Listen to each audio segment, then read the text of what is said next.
Assalamualaikum warahmatullahi wabarakatuh. Alhamdulillah wassalatu wassalamu ala rasulillah.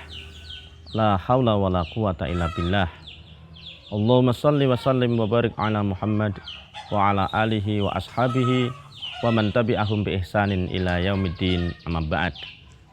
Saudaraku kaum muslimin rahimani wa rahimakumullah yang dimuliakan Allah Subhanahu wa taala. Rasul kita tercinta Nabiullah Muhammad sallallahu alaihi wasallam, beliau pernah ditanya oleh istri beliau yang bernama Aisyah radhiyallahu taala anha. Pada saat Aisyah radhiyallahu taala anha beliau mendapati Nabi sallallahu alaihi wasallam selalu melaksanakan sholat malam. Aisyah pun mengatakan kepada Rasulullah sallallahu alaihi wasallam, "Bukankah engkau telah diampuni dosanya? Bukankah engkau telah diampuni dosamu oleh Allah, baik dosa yang lalu maupun dosa yang akan datang?"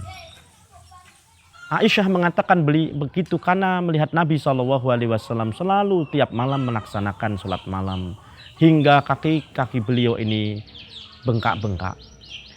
Maka Rasulullah SAW mengatakan kepada Aisyah, "Tidaklah pantas jika aku ini menjadi hamba yang bersyukur kepada Allah Subhanahu wa taala."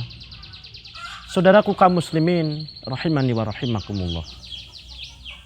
Rasulullah sallallahu alaihi wasallam mengajarkan kepada kita untuk bersyukur kepada Allah Subhanahu wa taala dengan melaksanakan ibadah. Rasulullah sallallahu alaihi wasallam mengajarkan kepada kita untuk sholat malam. Sholat di sepertiga malam yang terakhir, di saat Allah Subhanahu wa taala turun ke langit dunia. Barang siapa yang memohon ampunan, maka Allah Subhanahu wa taala akan mengampuni. Barang siapa yang memohon pertolongan, maka Allah Subhanahu wa taala akan memberikan pertolongan kepada hambanya. Dan barang siapa bertaubat dari berbagai macam dosa yang ia pernah perbuat, maka niscaya Allah Subhanahu wa taala akan menerima taubat hambanya. Kesempatan ini saudaraku kaum muslimin ada di saat malam hari, di saat manusia diperintahkan untuk melaksanakan sholat tahajud.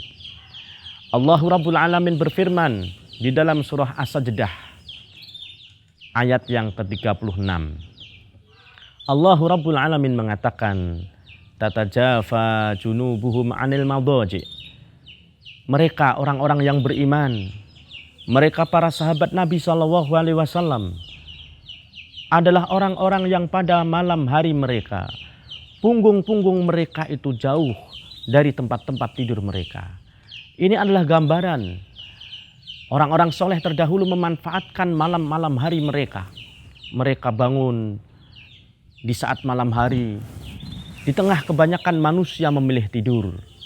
Orang yang beriman lebih memilih untuk melaksanakan salat menghadap Allah Rabbul Alamin, melaksanakan salat tahajud, bersujud kepada Allah Subhanahu wa taala.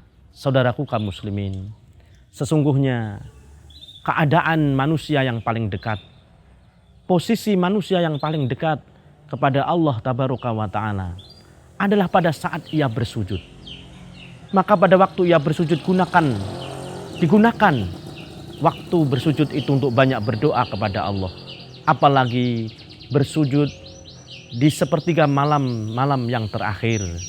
Bersujud di saat Allah Subhanahu wa taala nuzul. Bersujud di waktu Allah Subhanahu wa taala turun ke langit dunia. Saudaraku kaum muslimin, laksanakanlah sholat malam. Gunakan kesempatan yang baik untuk memohon pertolongan kepada Allah, untuk meminta ampunan kepada Allah Subhanahu wa taala, untuk bertaubat atas dosa-dosa yang pernah kita perbuat.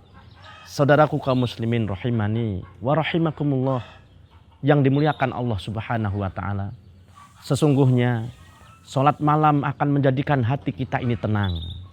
Sesungguhnya sholat malam adalah cahaya bagi orang-orang yang beriman. Sesungguhnya sholat malam itu akan menghapuskan dosa-dosa yang kita perbuat. Sesungguhnya sholat malam itu akan menjadikan hati kita lebih tambah takut, lebih tambah cinta, terasa khusyuk kepada Allah Subhanahu wa ta'ala. Maka saudaraku kaum muslimin, gunakan malam-malam yang indah bermunajat kepada Allah dengan melaksanakan sholat malam. Segeralah tidur apabila selepas isya sudah tidak ada lagi kegiatan-kegiatan. Maka hendaklah kita tidur sehingga nanti kita bisa bangun malam dengan badan yang segar. Gunakan siang hari sedikit waktu untuk tidur sehingga malam hari kita bisa bangun malam dengan badan yang segar. Jauhilah perbuatan-perbuatan maksiat saudaraku, karena sesungguhnya perbuatan maksiat akan menghalangi diri kita untuk mudah bangun pada waktu malam. Juga tidak ketinggalan, jangan sampai masuk ke perut kita makanan-makanan yang haram. Sesungguhnya ini akan mempersulit diri kita untuk bangun bermunajat di malam hari kepada Allah Subhanahu wa ta'ala. Sedikit yang saya sampaikan ini semoga bermanfaat bagi saudara-saudaraku kaum muslimin. Saya mengajak diri saya pribadi dan seluruh saudaraku kaum muslimin, mari menjumpai Allah di tengah malam. Mari kita berusaha dan berupaya supaya kita menjadi penghuni surga Allah Subhanahu wa ta'ala. Masuk surga Allah dengan selamat. Jika kita ingin selamat, kerjakanlah sholat malam. Aqulu qouli hadza, wassalamualaikum warahmatullahi wabarakatuh.